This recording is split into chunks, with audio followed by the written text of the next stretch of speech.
കലിമ ചൊല്ലിയില്ലെങ്കിൽ ഹിന്ദുക്കൾ കൊല്ലപ്പെടും. 10-20 ഹിന്ദുക്കൾ മരിച്ചാലേ അവർക്ക് പേടിയുണ്ടാകൂ. വിവാദ പ്രസ്താവനയുമായി മൗലാന സാജിദ് റാഷിദി. നമ്മുടെ ജനൻ ടിവിയുടെ ഒരു വാർത്തയാണ്. അപ്പോൾ ഈ വാർത്ത എനിക്ക് അയച്ചു തന്ന് എൻ്റെ വളരെ അടുത്തൊരു സുഹൃത്തും ഞങ്ങളുടെ ഫാമിലി ഫ്രണ്ടും ഒക്കെ ശ്രീ സുധീർ. അദ്ദേഹം നല്ലൊരു ഹിന്ദു വിശ്വാസിയാണ്, നല്ലൊരു ഇന്ത്യക്കാരനാണ്. അദ്ദേഹത്തെ പോലുള്ളവരെ യഥാർത്ഥത്തിൽ തെറ്റിദ്ധരിപ്പിക്കാനാണ് ഇത്തരം വാർത്തകൾ പലപ്പോഴും നമ്മുടെ കുറച്ച് കടുത്ത വലതുപക്ഷ അല്ലെങ്കിൽ കടുത്ത ഹിന്ദുത്വ നിലപാടുള്ളവർ ഇങ്ങനത്തെ വാർത്തകൾ പടച്ചു വിടുന്നത്. അപ്പോൾ ഇതാണ് വാർത്ത, നിങ്ങളെല്ലാവരും കണ്ടു കാണും. കലിമ ചൊല്ലിയില്ലെങ്കിൽ ഹിന്ദുക്കൾ കൊല്ലപ്പെടും. 10-20 ഹിന്ദുക്കൾ മരിച്ചാലേ അവർക്ക് ഭയമുണ്ടാകൂ. വിവാദ പ്രസ്ഥാനവുമായി മൗലാന സാജിദ് റാഷിദി. അപ്പോൾ എന്നോട് അദ്ദേഹം വിളിച്ചു ചോദിച്ചു, എന്നോടൊരു 3 ദിവസം പബ്ലി അയച്ചു തന്നെ ചോദിച്ചു, എന്താ രാഹുൽ ഈശ്വർ ഒരു വീഡിയോ നിങ്ങൾ ചെയ്യാത്തത്? നിങ്ങൾ അതിനെക്കുറിച്ച് വീഡിയോ ചെയ്യാത്തത് നിങ്ങളൊരു മുസ്ലിം പക്ഷപാതി ആയതുകൊണ്ടല്ലേ എന്ന്. ശരിക്കും അങ്ങനെയല്ല, ഞാൻ യാത്രയിലായിരുന്നു. ഡൽഹിയിൽ അർണബ് ഗോസ്വാമിയുടെ പരിപാടിക്ക് പോയിട്ട് തിരിച്ചു വന്നേ ഉള്ളൂ. വീഡിയോന് ശേഷം ചെയ്യാമെന്ന് വിചാരിച്ചു. ഞാനപ്പോൾ സുധീർജിയെ വിളിച്ച് പേഴ്സണലി സംസാരിച്ചു. എന്നിട്ട് സുധീർജിയെ യഥാർത്ഥത്തിൽ ഇത്തരം നല്ല ഹിന്ദുക്കളെയാണ് തീവ്ര ഹിന്ദുത്വവാദത്തിൻ്റെ കെണിയിൽ പെട്ടു പോകുന്നതിൽ നിന്ന് നമ്മൾ മാറ്റേണ്ടത്, അവരോട് സത്യം ചൂണ്ടിക്കാട്ടേണ്ടതാണ്. ഞാനപ്പോൾ വളരെ പ്രിയപ്പെട്ട സുഹൃത്തു കൂടിയാണ്. ഇദ്ദേഹത്തിൻ്റെയാണ് നല്ല ഹിന്ദു മനസ്ഥിതി. ഹിന്ദു റൈറ്റും അല്ല, ഹിന്ദു ലെഫ്റ്റും അല്ല, BJPയും കോൺഗ്രസോ CPM ഒന്നുമല്ല. താല്പര്യങ്ങൾ ഏതെങ്കിലുമൊക്കെ കാണാം. പക്ഷേ അദ്ദേഹത്തോട് എൻ്റെ സംഭാഷണമാണ്. ഞാൻ അദ്ദേഹത്തിന് ആദ്യം അയച്ചു കൊടുത്ത ഇതാണ്.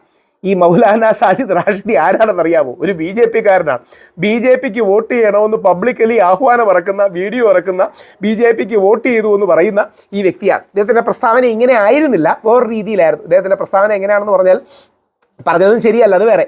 അതായത് ഇദ്ദേഹത്തിൻ്റെ പ്രസ്താവന എന്ന് പറഞ്ഞാൽ ജയ് ശ്രീരാമും ഭാരത് മാതാ കി ജയും കലീമയും ഒന്നും ചൊല്ലാൻ ആരെയും നിർബന്ധിക്കരുത് എന്ന ലൈനിലാണ് പുള്ളി പറഞ്ഞത്. അതിൽ നിന്ന് ഒരു ഭാഗം അടർത്തി മാറ്റിയാണ് പറഞ്ഞത്. ഞാൻ പക്ഷേ വളരെ പ്രസക്തമായി സുധീർജിയോടൊരു ചോദ്യം ചോദിച്ചു. വളരെ പ്രകോപനപരമല്ലേ? കലിമ ചൊല്ലിയില്ലെങ്കിൽ ഹിന്ദുക്കൾ കൊല്ലപ്പെടുമെന്ന് പറഞ്ഞില്ലേ? എന്നാൽ പിന്നെ എന്തേ നമ്മുടെ അമിത്ഷാജി ഇദ്ദേഹത്തിൻ്റെ പേരിൽ ഒരു FIR ഇടാത്തത്? അജിത് ഡോവൽ എന്ന് പറയുന്ന ഇന്ത്യയുടെ ജെയിംസ് ബോണ്ട് എവിടെയാണ്? പുള്ളി ഡൽഹി ഉത്തർപ്രദേശ് ഭാഗങ്ങളിലാണ്. ഡൽഹി BJP ആണ് ഭരിക്കുന്നത്, ഉത്തർപ്രദേശ് BJP ആണ് ഭരിക്കുന്നത്. ഈ പ്രസ്താവന സത്യമാണ്, ഇതേപോലെയാണ്. മിസ്റെപ്രസെൻ്റ് ചെയ്യില്ലെങ്കിൽ എന്താ പുള്ളിക്കെതിരെ FIR പോലും ഇടാത്തത്? കേരളത്തിലെ അവലും വല്ലരും കരുതി വെച്ചോണമെന്ന് പറഞ്ഞിട്ട് ആ കുട്ടിക്കെതിരെ വരെ FIR ഇട്ടു. നല്ലതുമാണ്. കുട്ടിയായതുകൊണ്ടല്ല, ആ കുട്ടിയും അച്ഛനൊന്നും അങ്ങനെയൊന്നും പറയാൻ പാടില്ല. അത് ഹിന്ദുവിനും ക്രിസ്ത്യാനിക്കും മുസ്ലിമിനും എതിരെ പറയാൻ പാടില്ല. പക്ഷേ എന്തിന് നമ്മുടെ ശ്രീകൃഷ്ണൻ മന്ദിയുടെ മുമ്പിൽ ഇരിക്കുന്ന ഫോട്ടോ വന്നപ്പോൾ അതിൻ്റെ ആളെ പോലും ഒരു ദിവസത്തിനകം കമ്മ്യൂണിസ്റ്റുകൾ ഭരിക്കുന്ന കേരള പോലീസ് അറസ്റ്റ് ചെയ്തു. അപ്പോൾ എന്താ മോദിജിയും അമിത്ഷാജിയും അജിത് ഡോവലും യോഗി ആദിത്യനാഥ്ജിയും ഡൽഹിയിലെ BJPയും പുള്ളിക്കെതിരെ ഒരു FIR പോലും ഇടാത്തതിൻ്റെ റീസൺ എന്താ? അപ്പോൾ യഥാർത്ഥത്തിൽ ആ റീസൺ എന്താ എന്നുള്ളതാണ് ഞങ്ങൾ ഹിന്ദുക്കളുടെ 5000 വർഷത്തെ പ്രശ്നത്തിൻ്റെ രത്നച്ചുരുക്കം. ഇത്രയും പ്രകോപനപരമായൊരു പ്രസ്താവന വന്നിട്ട് ജനൻ TV ചോദിക്കാത്തത് എന്താ? മോദിജി, അമിത്ഷാജി, അജിത് ഡോവൽജി, നിങ്ങൾ എന്തേ ഇയാൾക്കെതിരെ FIR ഇടുന്നില്ല? എന്തുകൊണ്ട് യോഗി ആദിത്യനാഥ്ജി ബുൾഡോസർ ഒന്നും കൊണ്ടുപോകേണ്ട, ബുൾഡോസർ ജനാധിപത്യ വിരുദ്ധമാണ്, ഒരു FIR ഇടാത്ത എന്താ?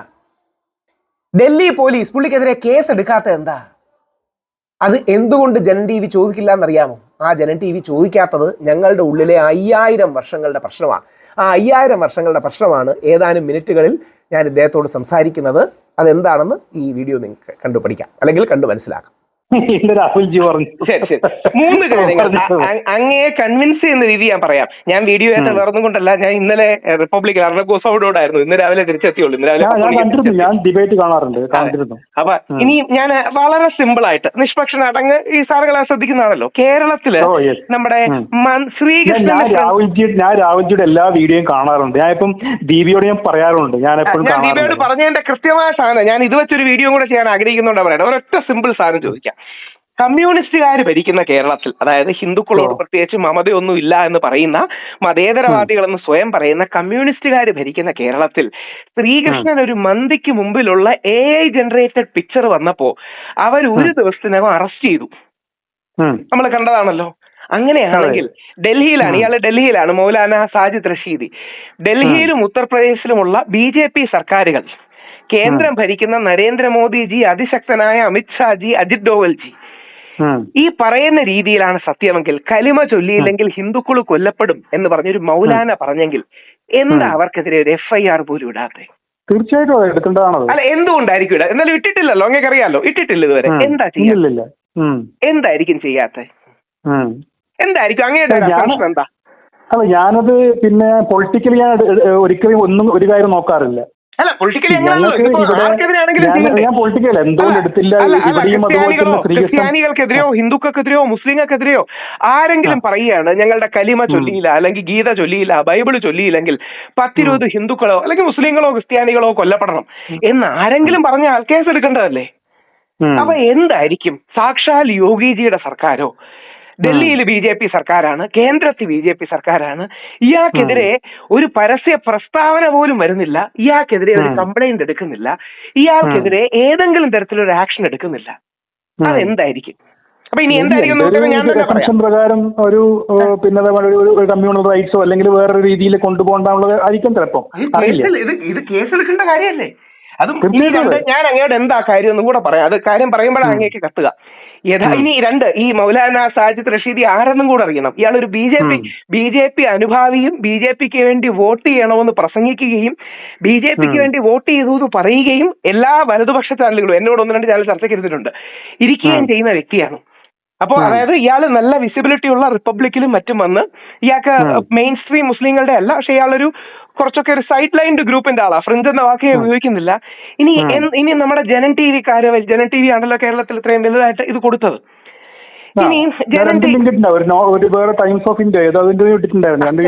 ഞാനതാ പറഞ്ഞു, ഒരൊറ്റ ചോദ്യം നമ്മൾ ചോദിച്ചാൽ മതി. എന്തുകൊണ്ട് ഇപ്പം കേരളത്തിൽ വിട്ടിരുന്നെങ്കിൽ പിണറായി വിജയൻ ഗവൺമെന്റ് പോലും കേസ് എടുക്കൂലേ? പിന്നെ ഒന്നെങ്കിൽ യോഗിജിയുടെ സർക്കാരിന് പേടിയാണെന്ന് പറയണം, അല്ലെങ്കിൽ യോഗിജിയുടെ സർക്കാർ ശ്രദ്ധിച്ചില്ല എന്ന് പറയണം. 2-3 ഓപ്ഷൻസ് ഉണ്ടല്ലോ. ആരും ഇത് ശ്രദ്ധിച്ചില്ലേ? ഇനി അടുത്തതാണ് അങ്ങ് അറിയേണ്ടത് യഥാർത്ഥത്തിൽ ഈ പ്രശ്നം എന്താണെന്ന് പറഞ്ഞാൽ ഞാനൊരു 30 സെക്കൻഡിൽ നമ്മൾ ഹിന്ദുക്കളുടെ 5000 വർഷത്തെ പ്രശ്നങ്ങൾ വെറും ഒരു 30 സെക്കൻഡിൽ പറയാം. ഇതാണ് ഇന്ത്യയുടെ ആത്മാവിനെ ബാധിച്ച ക്യാൻസർ. ഇത് നമ്മൾ സോൾവ് ചെയ്യുമെങ്കിൽ നമുക്ക് എല്ലാം സോൾവ് ചെയ്യാം. അതൊരു ചോദ്യ രൂപേണ ഞാൻ ചോദിക്കാം താങ്കളോട്. ആഴ്ചയിൽ എല്ലാ ദിവസവും നമുക്ക് അമ്പലത്തിലും പള്ളിയിലും ഒക്കെ ഓരോരുത്തരുടെ വിശ്വാസപ്രകാരം പോകാൻ പറ്റും. പക്ഷെ ആഴ്ചയിൽ ഏത് ദിവസമാണ് നമ്മുടെ ക്രിസ്ത്യൻ സഹോദരങ്ങൾ അവരുടെ പള്ളിയിൽ ഒത്തുകൂടുന്നത്? ഞായറാഴ്ചയാണ്. ഏത് ദിവസമാണ് നമ്മുടെ മുസ്ലിം സഹോദരങ്ങൾ അവരുടെ പള്ളിയിൽ ഒത്തുകൂടുന്നത്? വെള്ളിയാഴ്ച. ഏത് ദിവസവും അവർക്ക് എല്ലാ സമയത്തും പക്ഷേ അവരുടെ ഒരു സൺഡേയും ഫ്രൈഡേയാണ് അവരുടെ ഒരു ഇത്. ഹിന്ദുക്കൾ എപ്പോ വേണമെങ്കിലും പോവാം. ഏത് ദിവസമാണ് നമ്മൾ ഹിന്ദുക്കൾ അതേപോലെ ഒത്തുകൂടുന്നത്, ഒരുമിച്ച് പ്രാർത്ഥിക്കുന്നത്, പരസ്പരം പ്രശ്നങ്ങൾ ഉണ്ടെങ്കിൽ സംസാരിക്കുന്നത്, സഹായിക്കുന്നത്? ഹിന്ദുക്കൾ ഒരുമയിലാണ് ജീവിക്കുന്ന ആൾക്കാരാണ്. ഹിന്ദുക്കൾ ഇങ്ങനെ നാനാഭാഗം കിടക്കുന്ന ആൾക്കാരാണ്. ദർ ഈസ് നോ ഒരു യൂണിറ്റി ഇല്ല. കറക്റ്റ്. യഥാർത്ഥത്തിൽ നമ്മുടെ പ്രശ്നം ക്രിസ്ത്യാനികൾക്ക് ഞായറാഴ്ചയും മുസ്ലിങ്ങൾക്ക് വെള്ളിയാഴ്ചയും പോലെ നമുക്ക് ഒരു ശനിയാഴ്ച സത്സംഗം ഇല്ല. ഇതാണ് നമ്മുടെ ആത്മാവിനെ ബാധിച്ച ക്യാൻസർ. ഇതാണ് കോർ. കാര്യം ഇത് ഞാൻ രാഹുൽ ഈശ്വർ കണ്ടുപിടിച്ചൊന്നുമല്ല, പൊതുവെ നമ്മൾ ആർ ഇ ബാബുവിനെ പോലത്തെ ആൾക്കാർ പറയുന്നുണ്ട്. അത് യൂണിറ്റി ഇല്ല എന്നുള്ള കാര്യങ്ങൾ. അങ്ങനല്ല, യൂണിറ്റി അല്ല, ഇങ്ങനെ ഒരു ദിവസം ഇല്ല എന്നുള്ള പോയിന്റ് ഞാനാണ് ആദ്യം പറയുന്നത്. ഞാൻ അത്രയും സ്റ്റഡി ചെയ്ത് വർഷങ്ങളെടുത്താ പറയുന്നത്. ഇതിന്റെ റീസണും കൂടെ ഞാൻ പറയാം. ഇനിയും അടുത്തതാണ് ശ്രദ്ധിക്കേണ്ടത്. ഈ നാച്ചുറൽ യൂണിറ്റി ഇല്ലാത്തത് കാരണം നമ്മുടെ ഇടയിലുള്ള ചില തീവ്ര സ്വരക്കാർ, അതായത് തീവ്ര ഇസ്ലാമിസ്റ്റുകളെ പോലെ, തീവ്ര ക്രിസ്ത്യൻ മതപരിവർത്തനവാദികളെ പോലെ, തീവ്ര ഹിന്ദുത്വവാദികൾ ഇല്ലാത്ത ശത്രു ഉണ്ടെന്ന് കള്ളം പറയാൻ വേണ്ടിയാണ് നമ്മളെ നിരന്തരം പ്രകോപിപ്പിക്കുന്നത്. ഇതിനെ ഇംഗ്ലീഷിൽ പറയുന്നത് റേജ് ബെയ്റ്റിംഗ് എന്നാണ്. അഥവാ റേജ് ഉണ്ടാക്കി, ഔട്ട്റേജ് ഉണ്ടാക്കി, ദേഷ്യം ഉണ്ടാക്കി, പ്രതികാരം നമ്മളിൽ ഉണ്ടാക്കി, വിഘടിച്ച് കിടക്കുന്ന നായർ, ഈഴവ, പുലയ, നമ്പൂതിരി, പറയ, ജീവര, വെള്ളാള, ആദിവാസി, അമ്പലവാസി, ക്ഷത്രിയ അടക്കമുള്ള വ്യത്യസ്ത വിഭാഗങ്ങളെ ഒരുമിച്ച് കൂട്ടാൻ ഇല്ലാത്തൊരു ശത്രുവിനെ ഉണ്ടാക്കി നമ്മളോട് കള്ളം പറയുക.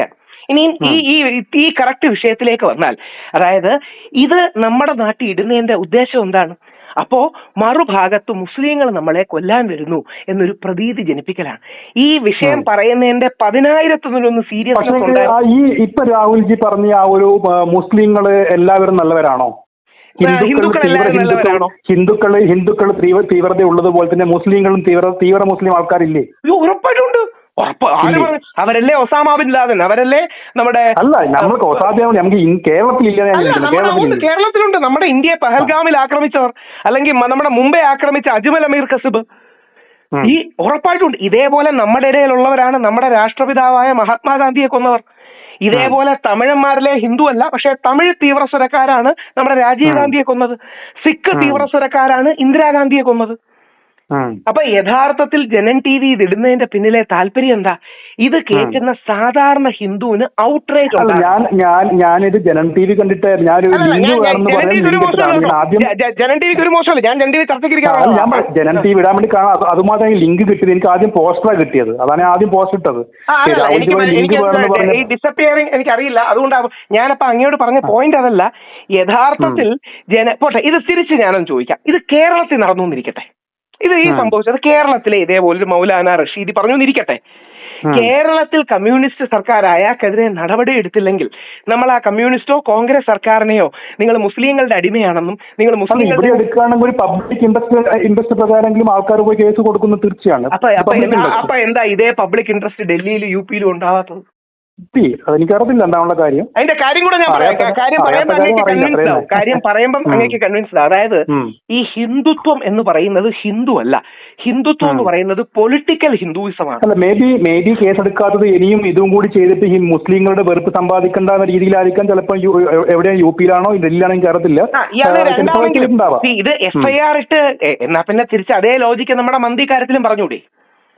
അതായത് യഥാർത്ഥത്തിൽ ഇനി അങ്ങ് അറിഞ്ഞിരിക്കാൻ ഒരു കാര്യം കൂടെ പറയാം, രാഷ്ട്രീയം പൊളിറ്റിക്സും കൂടെ പറയാം. എനിക്ക് നേരിട്ട് പല ടോപ്പ് ലെവൽ BJP ലീഡേഴ്സിനെ മറ്റും അറിയാം. അതുകൊണ്ടാ പറയണേ, ഒരു BJP നേതാവിനും ഒരു മുസ്ലിം വിരോധവും ഇല്ല. അതാണ് അതിന്റെ പ്രശ്നം. ഉണ്ടെങ്കിൽ തന്നെ കുറച്ച് ആൾക്കാർക്ക് മാത്രം അല്ല, മുസ്ലിം വിരോധം ഞാൻ പലപ്പോഴും ആഗ്രഹിച്ചു പോകാറുണ്ട്. ഈ BJP RSS സീനിയർ ലീഡേഴ്സിന് കുറച്ച് മുസ്ലിം വിരോധം ഉണ്ടായിരുന്നെങ്കിൽ. കാര്യം മുസ്ലിം വിരോധം ജെന്യുവിൻ ആയിട്ടുണ്ടെങ്കിൽ നമുക്ക് പറഞ്ഞു മാറ്റാം. പക്ഷേ ഇവർ മുസ്ലിം വിരോധം അഭിനയിക്കുകയാണ്. ഈ അഭിനയിക്കുന്നതിന്റെ കാരണം നമ്മൾ ഹിന്ദുക്കളെ ഒരുമിപ്പിക്കാൻ വേറൊരു കഥ ഇല്ല. നമ്മുടെ ഭാഷയെ പറഞ്ഞാൽ നെറേറ്റീവ് ഇല്ല. കുറച്ച് മോഡേൺ ഭാഷയെ പറഞ്ഞാൽ അതായത് വിഘടിച്ച് കിടക്കുന്ന ഹിന്ദുക്കളെ ഒന്നിപ്പിക്കാൻ ഒരു നെറേറ്റീവ്, ഒരു കഥ, ഒരു തീം, ഒരു പ്രസംഗ രീതി, ഒരു കോറ് നമുക്കില്ല. അതിന് ശരിയാണ് രാഹുൽജി. കാരണം ഞങ്ങൾക്ക് ഇപ്പം നമ്മളെ കുട്ടികൾ തന്നെ ആരാണ് ഈ എല്ലാ ദിവസവും അമ്പലത്തിൽ കൊണ്ടുപോകുന്നത്? നമ്മളെ മോനെ വീട്ടിൽ നിന്ന് പ്രാർത്ഥിക്കാനുള്ള ആ അമ്പലങ്ങളിൽ നിന്ന് കൊണ്ടുപോകുന്ന അവർക്ക് അറിയത്തില്ല എന്താണ് രാമായണം, എന്താണ് മഹാഭാരതം അറിയത്തില്ല. ഞാനപ്പം പ്രാക്ടിക്കൽ സൊല്യൂഷൻ പറയട്ടെ. അതായത് ₹1 ചെലവില്ലാതെ നമ്മുടെ വരും തലമുറകൾക്ക് നടത്തിയെടുക്കുന്നതും ഇപ്പോഴും കുറെയൊക്കെ ഞാനൊക്കെ പല സ്ഥലങ്ങളിലും നടത്തുന്നൊരു കാര്യമാണ്. അതായത് നമുക്ക് 3 ചേഞ്ചസ് മതി. ₹1 ചെലവില്ല.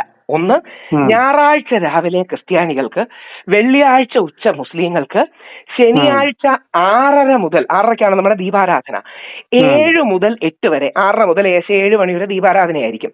7 മുതൽ 8 വരെ നമ്മുടെ അമ്പലങ്ങളിൽ ഒരു സത്സംഗം. ആ സത്സംഗം എന്ന് പറഞ്ഞാൽ 20 മിനിറ്റ് ഭജന, 20 മിനിറ്റ് യോഗ, 20 മിനിറ്റ് ഗീതയോ രാമായണോ ഗുരുദേവനോ ചട്ടമ്പിസ്വാമിയോ.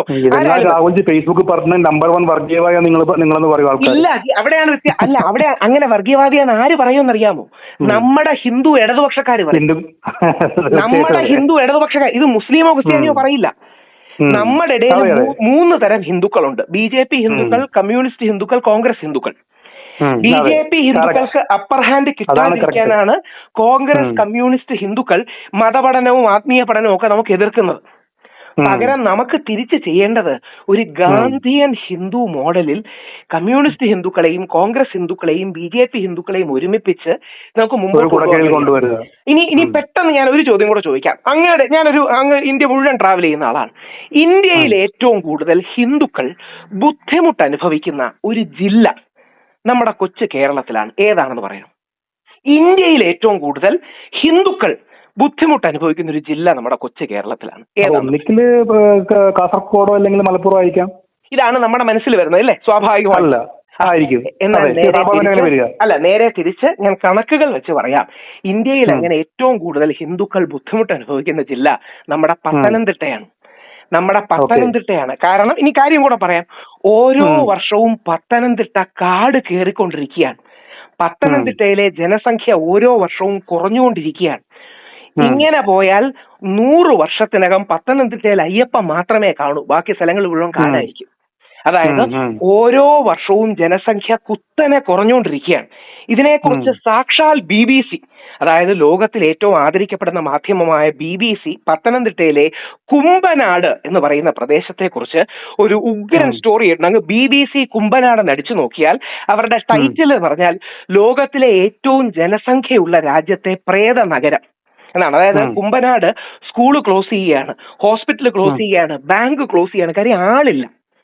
നമ്മുടെ ഹിന്ദുക്കൾ ഓരോ വർഷവും, അതായത് ഞാനും അങ്ങും ജനിച്ച ഈ ഹിന്ദു സമുദായത്തിൽ ഓരോ വർഷവും 90,000 കുട്ടികൾ കുറവാണ് ജനിക്കുന്നത്.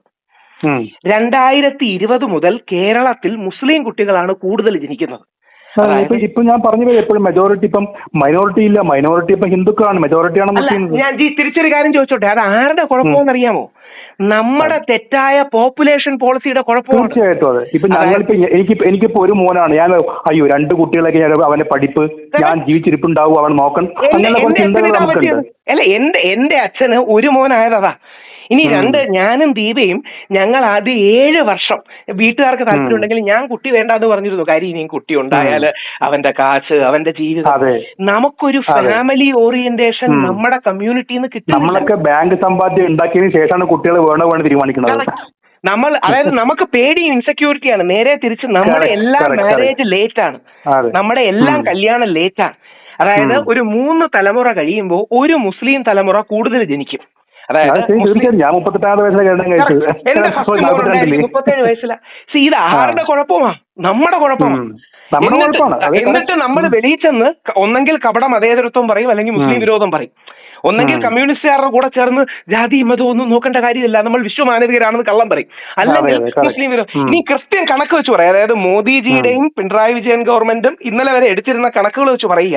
അതായത് കേരളത്തിൽ 27% മുസ്ലിങ്ങൾ, 27 to 29, ഏകദേശം 1 കോടി മുസ്ലിങ്ങൾ കേരളത്തിലുണ്ട്.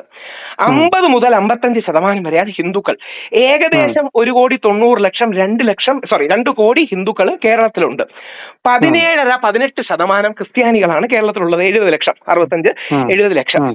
ഇതിൽ ഞാൻ പറയാൻ പോകുന്നതെല്ലാം വേരിഫൈഡ് വാലിഡേറ്റഡ് കണക്കുകളാണ്. ഇതിൽ 80% ആത്മഹത്യ നടക്കുന്നത് നമ്മൾ 50% ഹിന്ദുക്കളിലാണ്. ഇതാണ് DGP ഡോക്ടർ സിബി മാത്യൂസിന്റെ ഡോക്ടറേറ്റ് പഠനം. അതായത് മുസ്ലിങ്ങളിൽ 8% ആത്മഹത്യ, നമ്മളിൽ 80% ആത്മഹത്യ. അടുത്തത് 83.7% നമ്മുടെ മദ്യപാനവും ഉപയോഗം, ആൽക്കഹോളിസം. ഇത് സിബി മാത്യുവിന്റെ ഡോക്ടറേറ്റ് തീസിസിൽ കേരള പോലീസ് DGP ആയിരുന്ന ഒരു വ്യക്തി ഗവേഷണ പ്രബന്ധത്തിൽ എഴുതിയിരിക്കുന്ന കാര്യം DC ബുക്സ് മലയാളി ഇങ്ങനെ മരിക്കണമോ എന്നൊരു പുസ്തകമാക്കി ഇറക്കിയിട്ടുണ്ട്. 2 അതിലെ കണക്ക്. 3 അടുത്തതാണ് ഞെട്ടിക്കുന്ന കാര്യം. കേരളത്തിൽ മുസ്ലിങ്ങളുടെ ഫെർട്ടിലിറ്റി റേറ്റ്, അതായത് ഒരു ഉമ്മയുടെ വയറ്റിൽ ജനിക്കുന്ന കുട്ടികളുടെ എണ്ണം 2.3 to 2.5 ആണ്. ഇത് നോർമലും ഹെൽത്തിയും നല്ലതുമാണ്. ക്രിസ്ത്യാനിയായ അമ്മച്ചിയുടെ വയറ്റിൽ ജനിക്കുന്ന കുട്ടികളുടെ എണ്ണം 1.6 ആണ്. ഇത് എല്ലാ വർഷവും കണക്കെടുക്കുന്നതാണ്. പക്ഷേ നമ്മൾ ഹിന്ദുക്കളുടെ എണ്ണം 1.1 to 1.3 ആണ്. അതായത് മുസ്ലിങ്ങളുടെ പകുതി കുട്ടികളാണ് നമ്മൾ ജനിക്കുന്നത്. അതുകൊണ്ട് കേരളത്തിൽ ഓരോ വർഷവും 2020 മുതലാണ് മുസ്ലിം കുട്ടികളാണ് കൂടുതൽ ജനിക്കുന്നത്. ഇത് ആരുടെ തെറ്റാണ്? നമ്മുടെ തെറ്റാണ്. നമ്മൾ തെറ്റായൊരു പോപ്പുലേഷൻ പോളിസി ഫോളോ ചെയ്ത് മുമ്പോട്ട് പോയതിന്റെ അപകടങ്ങളാണ് ഇത്. ഞാൻ RSSലെ നേതാക്കളോട് ഈ വിഷയം സംസാരിച്ചു. അപ്പൊ അവരെന്നോട് പറയുന്നത്, ഞാനിപ്പോ എന്റെ പിന്നെ അച്ഛന്റെ കുടുംബം എടുക്കുകയാണെങ്കിൽ എന്റെ അച്ഛന് അവര് 12 ബ്രദേഴ്സ് സിസ്റ്റേഴ്സ് ആണ്, 12 പേര്. നമ്മൾ ഇങ്ങോട്ട് എന്റെ അച്ഛൻ 5 മക്കളാണ്, ഞാൻ 5ാമത്തെ ആളാണ്. നമുക്ക് എല്ലാവർക്കും ഓരോ കുട്ടികളാണ്, 5 പേർക്കും. അല്ല, ഞാൻ ഒരു കാര്യം കൂടെ പറഞ്ഞോട്ടെ. ഇതിൽ പ്രത്യേകിച്ച് അഡ്വാൻസ് ഒരുപാട് ആധുനിക ശാസ്ത്രവുമായിട്ടും കൂടെ ബന്ധപ്പെടുന്ന ആളാണല്ലോ. ഒറ്റ കണക്ക് പറയാം.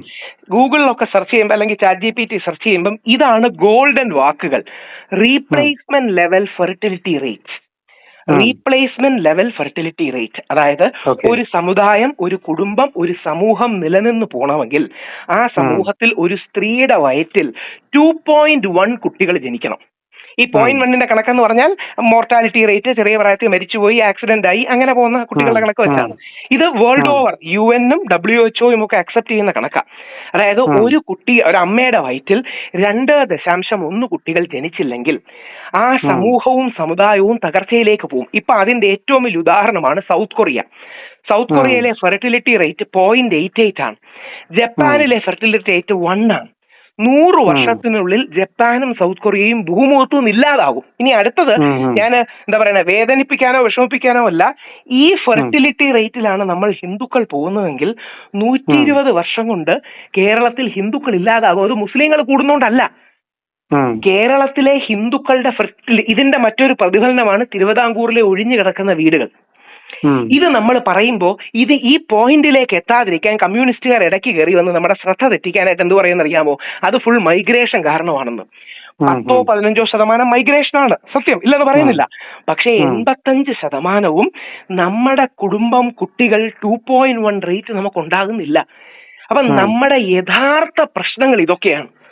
ഈ പ്രശ്നങ്ങളെ ഞാൻ ഈ BJP വേറൊന്നും കൊണ്ട് പറയുന്നില്ല, അറിയാലോ, അമ്മ അറിയാവുന്നല്ല, അമ്മ BJPക്ക് വേണ്ടി ക്യാമ്പയിന് വരെ പോകുന്ന ആളാ, രാജീവ് ചന്ദ്രശേഖർജിക്ക് വേണ്ടി ക്യാമ്പയിന് വരെ പോകുന്ന ആളാണ് അമ്മ. പക്ഷെ പ്രശ്നം BJP RSSലെ നേതാക്കൾ ഇത് മെനക്കെട്ട് പറഞ്ഞ് ഹിന്ദുക്കളെ എഡ്യൂക്കേറ്റ് ചെയ്ത് മാറ്റം കൊണ്ടുവരാൻ ശ്രമിക്കുന്നതിന് പകരം മുസ്ലിം വിരോധം ഉൽപ്പന്നമായിക്കൊണ്ട് അല്ലെങ്കിൽ ഉൽപ്പാദിപ്പിച്ചുകൊണ്ട് ഹിന്ദുവിന്റെ യഥാർത്ഥ പ്രശ്നങ്ങളെ അഡ്രസ് ചെയ്യാതിരിക്കുക. അതിന്റെ ഭാഗമായിട്ടാണ് സാക്ഷാൽ മോഹൻലാൽ എമ്പുരാൻ ചെയ്തപ്പോൾ മോഹൻലാലിനെ ഹലാലേട്ടനാക്കുന്നത്.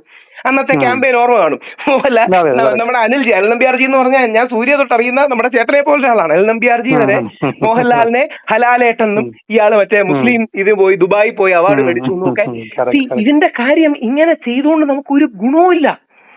നേരെ തിരിച്ച് മുസ്ലിങ്ങളുടെ ഈ നാട്ടിലെ ഏറ്റവും വലിയ പ്രശ്നം എന്താ അറിയാമോ, അവര് വല്ലാത്ത ഇൻസെക്യൂരിറ്റിയിലൂടെയാണ് കടന്നു പോകുന്നത്.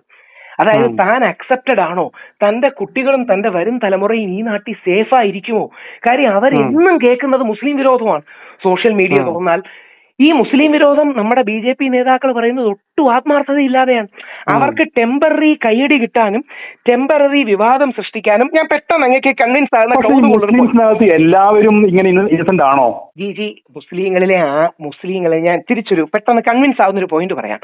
സ്വന്തം താല്പര്യങ്ങൾ ബലി കഴിച്ച് കേരളത്തിന് വേണ്ടി നിൽക്കുന്ന ഒരു പ്രസ്ഥാനമല്ലേ മുസ്ലിം ലീഗ്. ബാബറി മസ്ജിദ് പൊളിച്ചപ്പം പോലും കോൺഗ്രസിന്റെ കൂടെ, അല്ലെങ്കിൽ അന്ന് ഭരിക്കുന്ന കോൺഗ്രസ് ആയിരുന്നല്ലോ, അത് മുസ്ലിം ലീഗ് ഉള്ളത് കാരണമാണ് സൗത്ത് ഇന്ത്യയിലും കേരളത്തിലും അടക്കം സ്ഥിതി ശാന്തമായിരുന്നത്. ആലോചിച്ച് നോക്കണം. ഇപ്പൊ ഇന്നത്തെ കാലത്താണ്, ഇപ്പൊ ഇന്ന് ഈ ഒരു വർഷമാണ്, ഈ ഒരു അടുത്ത കാലത്താണ് ബാബറി മസ്ജിദ് തകർക്കപ്പെട്ടിരുന്നെങ്കിൽ മുസ്ലിം ലീഗിൽ അങ്ങനെ സ്ഥാനം എടുക്കുമോ? 100% എടുക്കും.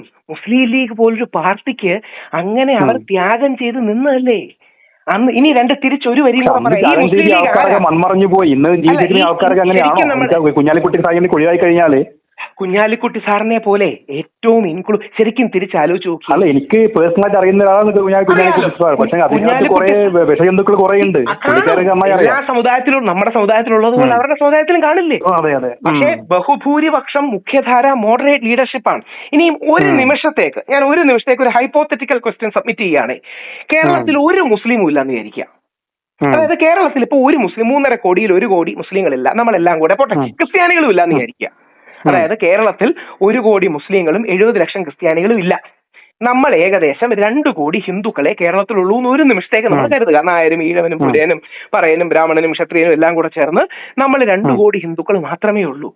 നമ്മൾ ഇന്നത്തെ ഫെർട്ടിലിറ്റി റേറ്റ് പോയാൽ 120 വർഷം കൊണ്ട് കേരളം എംറ്റി ആയി. ഈ തെറ്റാണ് യൂറോപ്പ് 40-50 വർഷം മുമ്പ് ചെയ്തത്. അതുകൊണ്ടാണ് നമ്മുടെ നാട്ടുകാർ ഇപ്പോ അവിടെ പണിക്ക് പോകുന്നത്. അതായത് യൂറോപ്പിൽ എന്ത് പറ്റിയെന്ന് പറഞ്ഞാൽ ക്രിസ്ത്യാനിറ്റിയുടെ ഒരു തകർച്ചയും പള്ളികളുടെ തകർച്ചയും കുടുംബ സംവിധാനത്തിന്റെ തകർച്ചയും വരുമ്പോ അവിടെ ജനങ്ങളില്ല. ഇപ്പം ജർമ്മനി അടക്കം എല്ലാ വർഷവും ലക്ഷക്കണക്കിന് നമ്മുടെ ആൾക്കാരെ കൊണ്ടുപോകുന്ന അവരുടെ നല്ല മനസ്സാണ് ഒരു ഭാഗം. പക്ഷെ അവർക്ക് ജോലി ചെയ്യാൻ ആൾക്കാരില്ല, അവരുടെ ഇക്കോണമി നിലനിൽക്കാൻ ആൾക്കാരില്ല. നമ്മുടെ കേരളവും അതേ തകർച്ചയിലൂടെയാണ് പോകുന്നത്. പ്രത്യേകിച്ച് നായർ നമ്പൂതിരി വിഭാഗങ്ങളുടെ ഫെർട്ടിലിറ്റി റേറ്റ് 1 ആണ്. അതായത് വെറുതെ ഒന്ന് കണ്ണോടിച്ചാൽ മതി ചുറ്റും. ഞാൻ അറിയാലേ, ആലങ്കാരികമായ ഒരു കാര്യം കൂടെ പറയാം. അതായത് ഒരു ഇതായിട്ട് നമ്മുടെ സൂപ്പർ സ്റ്റാറുകളാണ് നമ്മുടെ മോഹൻലാലും മമ്മൂട്ടിയും. മമ്മൂക്കയുടെ മോൻ ദുൽഖർ സിനിമയിലൊക്കെയാണ്, പക്ഷെ കൃത്യസമയത്ത് കല്യാണം കഴിച്ചു, അവന് കുട്ടിയുണ്ടായി, കുടുംബമായിട്ട് ജീവിക്കുന്നുണ്ട്. ലാലേട്ടൻ എനിക്ക് ലാലേട്ടൻ എന്ന് പറഞ്ഞാൽ ഞാൻ ഭ്രാന്തനാണ്, ലാലേട്ടന്റെ ഡിവോട്ടിയാണ്. പക്ഷെ 2 മക്കളും 30 വയസ്സ് കഴിഞ്ഞു, കല്യാണം കഴിഞ്ഞിട്ടില്ല. ഇതിന്റെ പ്രശ്നമേ നമുക്ക് ജീവിതത്തിൽ എല്ലാ ഫണ്ണും സീക്കിങ്ങും ഒക്കെ ആകാം, പക്ഷെ ഫാമിലി വേണം എന്നൊരു ഓറിയന്റേഷൻ നമ്മൾ ഹിന്ദുക്കൾക്ക് കിട്ടുന്നില്ല. ഇനിയും ഇമ്മീഡിയറ്റ്ലി കല്യാണം കഴിക്കാണ്ട് ലിവിംഗ് ടുഗദറാണ് ഇപ്പൊ പ്രിഫർ ചെയ്യുന്നത്. ലിവിംഗ് ടുഗദറിലെ കുട്ടിയുടെ റിസ്ക് അധികം ആൾക്കാർ എടുക്കില്ല. ഇല്ല, അതില്ല, എപ്പോ വേണമെങ്കിലും ബൈ ബൈ പറയാം. അങ്ങക്കടക്കം ഇടപെടാൻ കഴിയുന്ന ഒരു മേഖല. നമ്മൾ ചെയ്യണ്ട. ഞാൻ ശബരിമല പ്രക്ഷോഭത്തിന് വേണ്ടി ഇന്ത്യയിലെ 6 സംസ്ഥാനങ്ങളിൽ പോയി. 6 സംസ്ഥാനങ്ങളിൽ ഞാനൊരു 20-30 മിനിറ്റ് വെച്ച് സംസാരിച്ചു. 25 മിനിറ്റ് സംസാരിച്ചത് ശബരിമലയെ കുറിച്ചേ അല്ല. അപ്പൊ അവര് സർപ്രൈസ്ഡ് ആയി. ശബരിമല പ്രക്ഷോഭം, അതായത് ഇന്നല്ല, മറ്റേ 2018 ഞാൻ പറഞ്ഞു ശബരിമല പ്രക്ഷോഭം അവിടെ നിൽക്കട്ടെ, അത് നമ്മൾ ഫൈറ്റ് ചെയ്തോളാം. പക്ഷെ നിങ്ങൾ കേൾക്കേണ്ട പ്രധാന കാര്യം ഞാൻ ഈ ഒറ്റ വരിയിൽ പറയാം. എല്ലാ അമ്പലങ്ങളിലെ എല്ലാ ദേവീദേവന്മാർക്കും വേണ്ടി നമ്മൾ ഹിന്ദുക്കൾ ചെയ്തെടുക്കേണ്ട ഏറ്റവും പ്രധാന കാര്യം എന്താ അറിയാമോ? പ്രീ മാരിറ്റൽ എഡ്യൂക്കേഷൻ, വിവാഹപൂർവ്വ വിദ്യാഭ്യാസം അല്ലെങ്കിൽ കുടുംബ വിദ്യാഭ്യാസം. നമ്മുടെ കുട്ടികളിലാണ് 85% കുടുംബ തകർച്ചയും നടക്കുന്നത്. അതായത് ചുറ്റും ഒന്ന് നോക്കിയാൽ ക്രിസ്ത്യൻ മുസ്ലിം കുടുംബ തകർച്ചകളും ഹിന്ദു കുടുംബ തകർച്ചയും നോക്കിയാൽ 80 to 85% ഫാമിലി ബ്രേക്ക് ഡൗൺസ് നടക്കുന്നത് നമ്മൾ ഹിന്ദുക്കളിലാണ്. ഇതൊക്കെയാണ് നമ്മുടെ റിയൽ പ്രോബ്ലംസ്. ഈ റിയൽ പ്രോബ്ലം ഇനി പെട്ടെന്നൊരു കൗതുകത്തിനൊരു കാര്യം ചോദിക്കാം. അങ്ങ് ഈ നട വെള്ളുക എന്ന് കേട്ടിട്ടില്ലേ? പ്രായമായ അച്ഛനെയും അമ്മയും നോക്കാതെ ഗുരുവായൂരോ അമ്പലത്തിലോ നട ആണല്ലോ. ഒരിക്കലെങ്കിലും ഏതെങ്കിലും ഒരു മുസ്ലിം അല്ലെങ്കിൽ ക്രിസ്ത്യാനി അപ്പച്ചനെയും അമ്മച്ചിയും ഉമ്മയും ബാപ്പയും പള്ളി തള്ളി എന്ന് കേട്ടിട്ടുണ്ടോ? ഇല്ല, തീർച്ചയായിട്ടും ഇല്ല. ചിലപ്പോ 1% വല്ലതും കാണും അവരുടെ ഇടയിലും. പക്ഷെ 99% നമ്മുടെ ഇടയിലാണ്. അതിന്റെ റീസണും കൂടെ പറയുമ്പോൾ അങ്ങ് കൺവിൻസ്ഡ് ആവും. അതിന്റെ റീസൺ എന്ന് പറഞ്ഞാൽ 5 വയസ്സ് മുതൽ 18 വയസ്സ് വരെ നമ്മുടെ കുട്ടികൾ വളർന്നു വരുമ്പോ 5 വയസ്സ് മുതൽ 18 വയസ്സ് വരെയുള്ള കാലഘട്ടത്തിൽ ക്രിസ്ത്യൻ മുസ്ലിം കുട്ടികൾക്ക് ഏറ്റവും കുറഞ്ഞത് 1000 മണിക്കൂർ ആത്മീയ വിദ്യാഭ്യാസം, സ്പിരിച്വൽ എഡ്യൂക്കേഷൻ കിട്ടുന്നു. അവർ ബൈബിൾ പഠിക്കുന്നു, ഖുറാൻ പഠിക്കുന്നു, യേശുക്രിസ്തുവിനെ പരിചയപ്പെടുന്നു, പ്രവാചകൻ മുഹമ്മദ് നബിയെ പരിചയപ്പെടുന്നു. നമ്മുടെ കുട്ടികൾ ഗീതയോ രാമായണമോ വേദാന്തമോ ഉപനിഷത്തോ ഇതൊന്നും അറിയുകയോ പഠിക്കുകയോ മൊബൈൽ നോക്കിയിരിക്കുന്നു കുട്ടികൾ, അത്രേ ഉള്ളൂ. ഇതാണ് നമ്മുടെ യഥാർത്ഥത്തിലുള്ള റിയൽ ഇഷ്യൂ. അപ്പൊ നമുക്ക് ചെയ്യാൻ കഴിയുന്ന സൊല്യൂഷൻ എന്താ? നമുക്ക് ചെയ്യാൻ കഴിയുന്ന സൊല്യൂഷൻ ഒരു കയ്യിൽ ഹിന്ദു കമ്മ്യൂണിറ്റിയുടെ താല്പര്യങ്ങൾ ഉയർത്തിപ്പിടിക്കുക, മറു കയ്യിൽ പൊതുസമൂഹത്തിന്റെ താല്പര്യം ഉയർത്തിപ്പിടിക്കുക. അതായത് അതായത് അങ്ങ് തന്നെ ബാബരി മസ്ജിദിന്റെ സമയത്ത് പറഞ്ഞതുപോലെ അവർക്ക് മനസ്സിൽ വേദന ഉണ്ടായിരുന്നല്ലോ. അപ്പൊ നമ്മുടെ ഒരു അമ്പലം വേറെ ഏതെങ്കിലും സമുദായക്കാരെ ഒന്ന് അടിച്ചു തകർത്തുന്നിരിക്കട്ടെ, നമുക്ക് വേദന ഉണ്ടാവില്ലേ? പക്ഷെ ആ വേദന കടിച്ചു പിടിച്ചാണ് മുസ്ലിം ലീഗ് ലാർജർ സോഷ്യൽ ഇൻട്രസ്റ്റിന് വേണ്ടി എന്നാ നമുക്ക് സമാധാനം പാലിക്കാം, അതിന് അവർക്ക് ഒരുപാട് ത്യാഗം ചെയ്യേണ്ടി വരും. അപ്പൊ നമ്മൾ ഹിന്ദുക്കൾ ചെയ്യേണ്ടത് ഒരു കയ്യിൽ നമ്മുടെ ഹിന്ദുക്കളെ ബാധിക്കുന്ന ജെനുവിൻ വിഷയങ്ങൾ, അതായത് ആത്മഹത്യ, മദ്യപാനം, കുടുംബഛിദ്രം, ജനസംഖ്യാ തകർച്ച, ഈ വിഷയങ്ങളെ അഡ്രസ് ചെയ്യുക. മറു കയ്യിൽ പൊതുസമൂഹം, മതസൗഹാർദ്ദം, ഈ ബാലൻസ് കൊണ്ടുപോവുക. ഇല്ലെങ്കിൽ എന്തു പറ്റുമെന്ന് പറഞ്ഞാൽ ഒരു സൈഡിൽ കമ്മ്യൂണിസ്റ്റുകാരോ ഇടതുപക്ഷ ചിന്താഗതിക്കാരോ ജാതി, മതം, സമുദായം ഇതൊന്നും വേണ്ട എന്ന് പറയുന്ന ലൈൻ കുത്തിക്കയറ്റും, ഒരു നിരീശ്വരവാദ ലൈൻ കുത്തിക്കയറ്റും. ഇല്ലെങ്കിൽ മറുവശത്ത് ഹിന്ദു മുസ്ലിം ക്ലാഷോ ഹിന്ദു ക്രിസ്ത്യൻ ക്ലാഷോ പരസ്പരം സ്പർദ്ധയുണ്ടാക്കാനായി ഒരു വർഗീയത കുത്തിക്കയറ്റും. ഇതിന്റെ നടുക്ക് നിന്ന് ഒരു കൈ കൊണ്ട് ഹിന്ദുക്കളെയും മറു കൈ കൊണ്ട് മുസ്ലിം ക്രിസ്ത്യൻ വിഭാഗങ്ങളെയും ചേർത്ത് നിർത്താതെ നമ്മുടെ നാടിന് മുമ്പോട്ട് പോകാൻ വേറൊരു വഴിയുണ്ടോ? അപ്പം എന്റെ ഒരേ ഒരു സബ്മിഷനേ ഉള്ളൂ. യഥാർത്ഥത്തിൽ ഇന്ന് നമ്മുടെ ഈ മീഡിയയിൽ കേൾക്കുന്ന നെറേറ്റീവ് ആയിട്ടുള്ള 99% കാര്യങ്ങളും ഹിന്ദുക്കൾക്ക് ഒരു ഗുണവുമില്ലാത്ത ഇറലവന്റ് ആൻഡ് ഇൻസിഗ്നിഫിക്കന്റ് ആയ കാര്യങ്ങളാണ്. നമുക്ക് ഞാൻ ശ്രീ രവിശങ്കർ ജോഡി വിഷയം സംസാരിച്ചിട്ട്, അമ്മ മാതാവൃതാനന്ദ ദേവിയുടെ മഠത്തിലെ ചില ആൾക്കാരോട് സംസാരിച്ചിട്ട്, കാര്യം അവർക്കാണല്ലോ ഇൻസ്റ്റിറ്റ്യൂഷൻസ് ഉള്ളത്. നമുക്ക് അടിയന്തരമായി ചെയ്യേണ്ടത് നമ്മുടെ ഫെർട്ടിലിറ്റി റേറ്റ് ഇപ്പം 1.1 ആണ്, അതിനെ 2 ഉയർത്തണം. 10 വർഷത്തിന് പണിയാണ്. ഓൾറെഡി ഒരു പോപ്പുലേഷൻ കൺട്രി അല്ലേ ഇന്ത്യ, ഇനിയോ പോപ്പുലേഷന്റെ ആവശ്യമുണ്ടോ? ജനസംഖ്യാ നിയന്ത്രണമല്ലേ കൊണ്ടുവരേണ്ടത്? വളരെ ഉഗ്രൻ ചോദ്യമാണ്. കാര്യം ഞാനും അങ്ങും സ്കൂളിൽ പഠിച്ചു വന്ന ഇതാണ്. നമ്മൾ സ്കൂളിൽ പഠിച്ചു വന്നത് പോപ്പുലേഷൻ നമ്മുടെ ലയബിലിറ്റിയാണ്, ബാധ്യതയാണെന്നാണ് അല്ലെ. എന്നാൽ എനിക്ക് വളരെ ഇഷ്ടമുള്ള പ്രധാനമന്ത്രിയാണ് മോദിജി. എന്നാൽ അങ്ങനെയാണെങ്കിൽ മോദിജി എന്തുകൊണ്ടാ പറയുന്നത് ഡെമോഗ്രഫിക് ഡിവിഡൻഡ് ആണ് നമ്മുടെ ശക്തി എന്ന്? ഡെമോഗ്രഫിക് ഡിവിഡൻഡ് എന്ന് പറഞ്ഞാൽ എന്താ? പോപ്പുലേഷൻ അല്ലേ. പോപ്പുലേഷൻ എന്നുള്ളതിന്റെ ഭംഗിവൽക്കരിച്ച പെട്ടെന്ന് മനസ്സിലാകാത്ത മറ്റൊരു വാക്കാണ് ഡെമോഗ്രഫിക് ഡിവിഡൻഡ്. യഥാർത്ഥത്തിൽ ഇനി അതിന്റെ ബാക്ക് ടെസ്റ്റും കൂടെ പറയാം, എന്നാലേ മനസ്സിലാവും. ശരിക്കും നമ്മുടെ നാട്ടിലെ പോപ്പുലേഷൻ പോളിസി പാശ്ചാത്യ ലോകങ്ങളുടെ താല്പര്യപ്രകാരം നമ്മളെ അടിച്ചേൽപ്പിച്ച ഒരു വെസ്റ്റേൺ പ്രൊജക്ട് ആണ്. ഒരു കാര്യം ശരിയാണ്, നമുക്ക് 4-5 കുട്ടികളൊന്നും വേണ്ട. ഓവർ പോപ്പുലേഷൻ ഒരു പ്രശ്നമാണ്, there is no denying it. Over population is a serious problem. പക്ഷെ അടുത്ത വരി കൂടെ ശ്രദ്ധിക്കണേ, under population is also a serious problem. അതായത് ഓവർ പോപ്പുലേഷനും പ്രശ്നമാണ്, അണ്ടർ പോപ്പുലേഷനും പ്രശ്നമാണ്. നമുക്ക് വേണ്ടത് ഒപ്റ്റിമം പോപ്പുലേഷൻ ആണ്. ഇതാണ് പൂജനീയ സർസംഘചാലക് മോഹൻ ഭഗവത്ജി പറയുന്നത്, നമുക്ക് 2 to 3 കിഡ്സ് വേണമെന്ന്. അതായത് 2.1 എന്നൊരാൾക്ക് പറ്റൂലല്ലോ. അതുകൊണ്ട് 2 മുതൽ 3 കുട്ടികൾ വരെ ഒരു ഫാമിലിയിൽ വേണം. ഈ തിരിച്ചറിവ് എനിക്കില്ലായിരുന്നു. അതുകൊണ്ടാണ് പാച്ചു അതായത് ഫസ്റ്റ് മോൻ ജനിച്ചു കഴിഞ്ഞപ്പോഴാണ് ഞാൻ മനസ്സിലാക്കിയത്, ഭഗവാനെ പിള്ളേരും കൂടെ ഉള്ളതാണല്ലോ കുടുംബത്തിന് നല്ലതെന്ന്. കാര്യം എന്റെ തന്നെ ഒരു 10 ക്ലോസ് ഫ്രണ്ട്സ് എടുത്ത ഒരു 6 പേര് ഹിന്ദുക്കളായിരിക്കും. അതിൽ 3 പേര് ഡിവോഴ്സ്ഡ് ആണ്, 3 പേർക്ക് ഒരു കുട്ടി, ഒരാൾക്ക് കുട്ടി വേണ്ടെന്ന് പറഞ്ഞു. ഇപ്പൊ ഞാൻ കുറച്ച് ഇതിനെപ്പറ്റി പഠിച്ചപ്പോൾ മുസ്ലിംസിലാണ് ഏറ്റവും കൂടുതൽ പ്രൊഫഷൻ നടക്കുന്നത്. ഓക്കെ, അപ്പൊ ഞാൻ എന്റെ ഫ്രണ്ട്സിന് എടാ നിങ്ങൾക്ക് ഈ 4-5 ഇങ്ങനെ വൈഫിന്റെ ഹെൽത്ത് നോക്കണ്ടേ, നിങ്ങൾക്ക് പിന്നെ പൈസ വേണ്ടേ, എനിക്ക് പറഞ്ഞേ എന്റെ സുധീറ ഇതൊന്നും പേടിക്കേണ്ട ആവശ്യമില്ല, ഇതൊക്കെ പള്ളിക്കാരും നമ്മളെ സമുദായം നോക്കിക്കോളും, കുട്ടികളെ വേണം, നമുക്കും സംഭവിച്ചു കഴിഞ്ഞാൽ അവർ നോക്കിക്കോളും. ഞാൻ അത് കുറച്ചുകൂടെ ഒരു അതിന്റെ ഒരു എന്താ പറയുന്നത് ഫാക്ട് ഞാൻ പറയട്ടെ, അതിന്റെ മറ്റൊരു രീതി പറയട്ടെ. അവര് പറയുന്നത് എന്താ അറിയാമോ, ഞങ്ങൾക്ക് എന്തെങ്കിലും സംഭവിച്ചാലും ഞങ്ങൾക്കൊരു സോഷ്യൽ ഇൻഷുറൻസ് ഉണ്ട്, ഞങ്ങൾക്ക് എന്തെങ്കിലും സംഭവിച്ചാലും ഞങ്ങൾക്ക് വീഴാൻ ഒരു സേഫ്റ്റി നെറ്റ് ഉണ്ട്, ഞങ്ങൾക്ക് എന്തെങ്കിലും പ്രശ്നം ഉണ്ടെങ്കിൽ ഞങ്ങളെ ഫ്രീ എഡ്യൂക്കേഷൻ കൊടുക്കുന്നുണ്ട്, ഫ്രീ മെഡിക്കൽ കൊടുക്കുന്നുണ്ട്. നമ്മൾ ഹിന്ദുക്കൾക്ക് ആരെങ്കിലും അങ്ങനെ ഉണ്ടോ? ഇത് ഉണ്ടാക്കാനല്ലേ നമ്മൾ നോക്കേണ്ടത്. അതായത് ക്രിസ്ത്യാനിക്കും മുസ്ലിമിനും ഏതുപോലെയാന്ന് പറഞ്ഞാൽ ഞാൻ ഭയങ്കര രസമുള്ള ഒരു കൗതുകം. നടക്കുന്ന കാര്യമാണോ ഹിന്ദുക്കളൊക്കെ ഇന്നത്തെ കാലത്ത്? അല്ല, നല്ല ചോദ്യം. ഈ ചോദ്യത്തിന് 2 ഉത്തരങ്ങളാണുള്ളത്, 2 ഓപ്ഷൻസാണ് നമുക്കുള്ളത്. ഒന്ന്, നമുക്കില്ല, അതുകൊണ്ട് ക്രിസ്ത്യാനികൾക്കും മുസ്ലിങ്ങൾക്കും ഇത് ഇല്ലാതാക്കാൻ നോക്കാം. നമുക്കില്ല, അതുകൊണ്ട് ക്രിസ്ത്യാനികൾക്കും മുസ്ലിങ്ങൾക്കും ഇത് ഇല്ലാതാക്കാം. നടക്കുന്ന കാര്യം തിരിച്ച് 2, നമുക്കില്ല, പക്ഷെ നമുക്ക് ഒരുപാട് ഗുണങ്ങളുണ്ട്. ക്രിസ്ത്യൻ മുസ്ലിം ഘടനയിലെ കുറച്ച് നല്ല എലിമെന്റ്സ് നമ്മൾ സ്വീകരിച്ച് നമ്മുടെ സമുദായവും മെച്ചപ്പെടുത്താം. ഇതല്ലേ നമുക്ക് മുമ്പോട്ട് കൊണ്ടുപോകാൻ പറ്റൂ. വേറെ എന്താ? അതായത് ഞാൻ കൃത്യം കണക്ക് പറഞ്ഞാൽ തിരുവിതാംകൂറിലെ 7 ജില്ലകളിൽ ജനിക്കുന്ന കുട്ടികൾ മലപ്പുറം ജില്ലയിൽ മാത്രം ജനിക്കുന്നുണ്ട്. അത് മലപ്പുറത്തിന്റെ പ്രശ്നമല്ല, നമ്മുടെ പ്രശ്നമാണ്.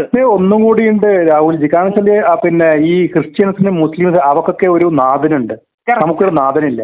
നമ്മൾ ഹിന്ദുക്കൾ അനാഥരാണ്. അവർക്ക് പള്ളിയിൽ നിന്ന് അച്ഛൻ പറഞ്ഞു കഴിഞ്ഞാൽ അതാണ് അവർക്ക് വേദവാക്യം, അതുപോലെയാണ് പ്രവർത്തിക്കും. അതുപോലെ തന്നെ പള്ളിയിൽ നിന്ന് പറഞ്ഞു കഴിഞ്ഞാൽ അതാണ് ചെയ്യേണ്ടത്. പക്ഷെ ഹിന്ദുല ആരാ ഉള്ളത്? ഇനി ഞാൻ തിരിച്ച് അങ്ങേക്ക് കൗതുകം തോന്നുന്ന കാര്യം പറയട്ടെ. യഥാർത്ഥത്തിൽ സ്വാമി അയ്യപ്പൻ ഒരു 1000 വർഷം മുമ്പ് ശ്രമിച്ചത്, അയ്യപ്പനെ നമ്മൾ ശനീശ്വരൻ എന്നാണ് വിളിക്കുന്നത്. അയ്യപ്പൻ ശനിയാഴ്ചയാണ് അയ്യപ്പൻ അമ്പലത്തിൽ പോകുന്നത്, അറിയാലോ. ശനീശ്വരം ചെല്ലുന്ന ആളാണ് ഞാൻ. രാവിലെ കേട്ടില്ല, ശനീശ്വരം വലിയ കൗതുകമുള്ളൊരു കാര്യം പറയാം. യഥാർത്ഥത്തിൽ അയ്യപ്പൻ ശ്രമിച്ചത് എന്താണ്?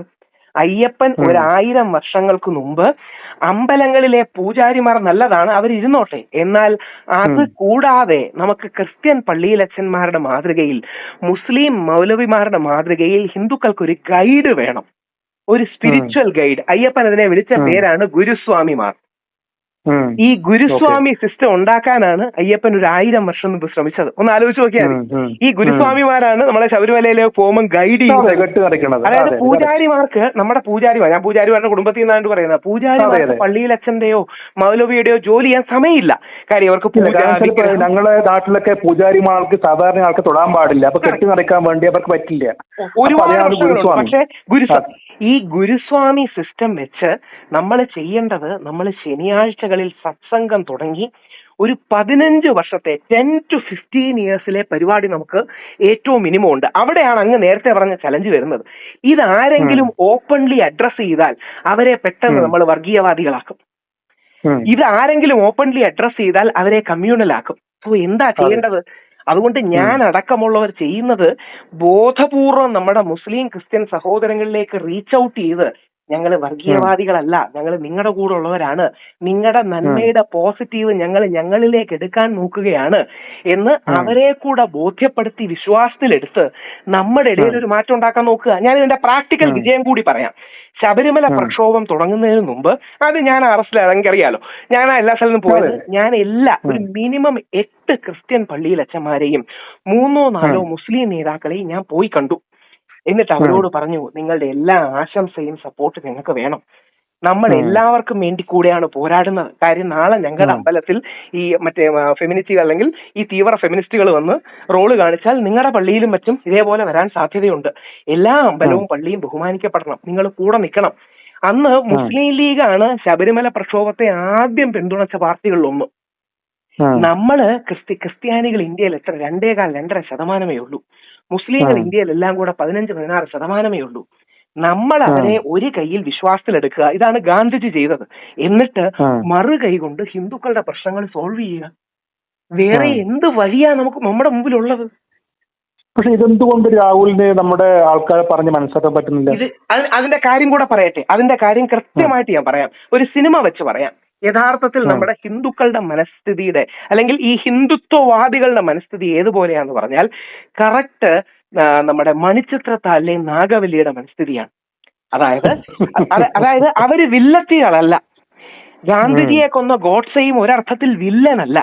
പകരം ഗോഡ്സെ ജെനുവിൻലി വിശ്വസിച്ചിരുന്നത്, അതായത് ഗാന്ധിജിയെ കൊല്ലുന്ന ഗോഡ്സെ ജെനുവിനായിട്ട് വിശ്വസിച്ചിരുന്നത് ഗാന്ധിജി പാകിസ്ഥാന്റെ രാഷ്ട്രപിതാവാണെന്നാണ്. ഇന്നും അങ്ങേക്ക് സോഷ്യൽ മീഡിയയിലൊക്കെ പോയാൽ അറിയാം, ഈ തീവ്ര RSSകാർ ഗാന്ധിജിയെ ചീത്ത വിളിക്കുന്നത് കേൾക്കാം.